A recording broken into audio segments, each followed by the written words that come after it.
ټولنا اول خبره په ذهن کې ارسره یاد ساتي دا کومه میاشت ان شاء الله تعالی چې را روانه ده د دغه میاشتې یو څو نمونه دي او دا نمونه په احادیثو کې په مختلفو اوقاتو کې دغه میاشت لپاره استعمال شوي دي او علماء کرامو دغه نمونه راجمع کړي دي په هغه نمونو باندې چې مونږ او تاسو لږ غوندې فوکس او توجه وکړو او لږ ور باندې ځان پوه کړو نو هغې نم مونږ او تاسو د رمضان کریم تیاری هغه شروع کولی شو او د رمضان کریم تیاری مونږ او تاسو رانیولی شو ټولو نه اول دا کومه میاشت عظیمه بختوره لویا برکت والا مغفرت والا خیر والا رحمت والا کومه را روانه ده د دغه میاشتې یو نوم دی او هغه دی شهر الصیام والقرآن دا یو نوم دی اول نمبر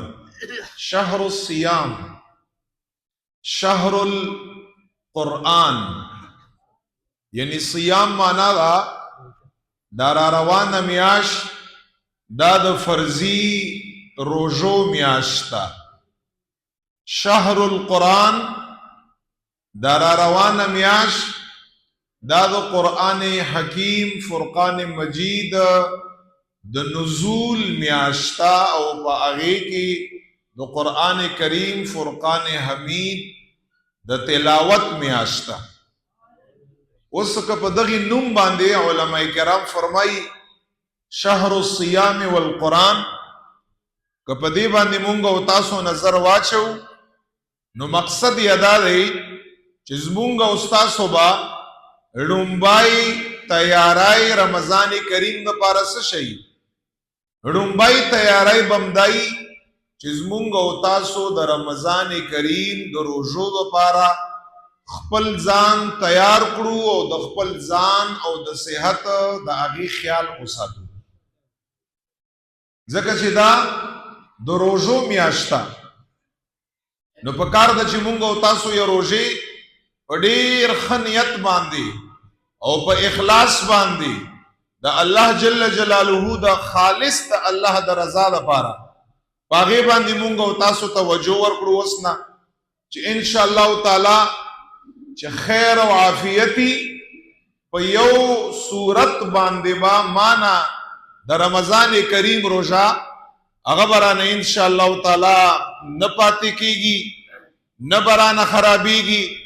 او هغې ته به زمانه څه تکلیف نه رسی څه کوتاهي په هغې کې به مانه نه کیږي نو په کار ده چې مونږ او تاسو اول نه د رمضان کریم که 10 روژې دي او که یو کم 10 روژې دي چې هغې په ذهن کې تیاری راونیسو ځکه دا شهر الصیام ده او دویم نمبر شهر القرآن ده په کار ده چې زمونږ او تاسو تیاری دی چې په دغې میاشت رمضان کریم کې به زمونږ او تاسو په عباداتو کې زیات تر توجه چې د زمونږ او د ستاسو یي هغه به د قرآن کریم مبارک په تلاوت باندې ځکه شهر القرآن ده یو خو په دغې میاشت کې قرآن کریم مبارک نازل دی او بل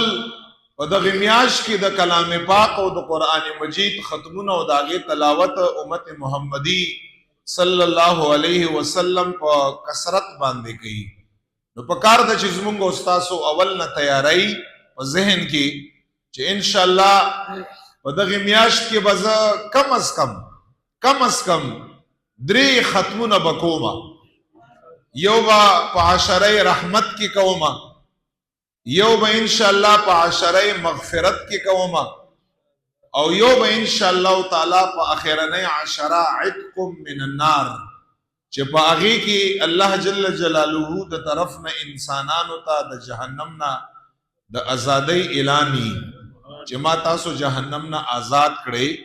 عتق من النار عشره ورته یو ختم با پکار د چې زمونږ او تاسو تیاری دی چې په اخرنۍ عشره کې کوو کم از کم یو 3 ختمونه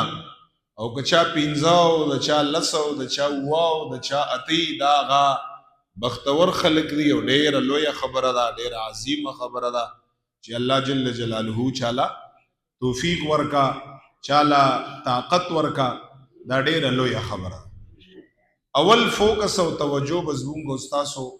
رمضان کریم پر روزو باندې او رمضان کریم کې د قران کریم مبارک په تلاوت باندې هغه ته بزمونږ تاسو تیاری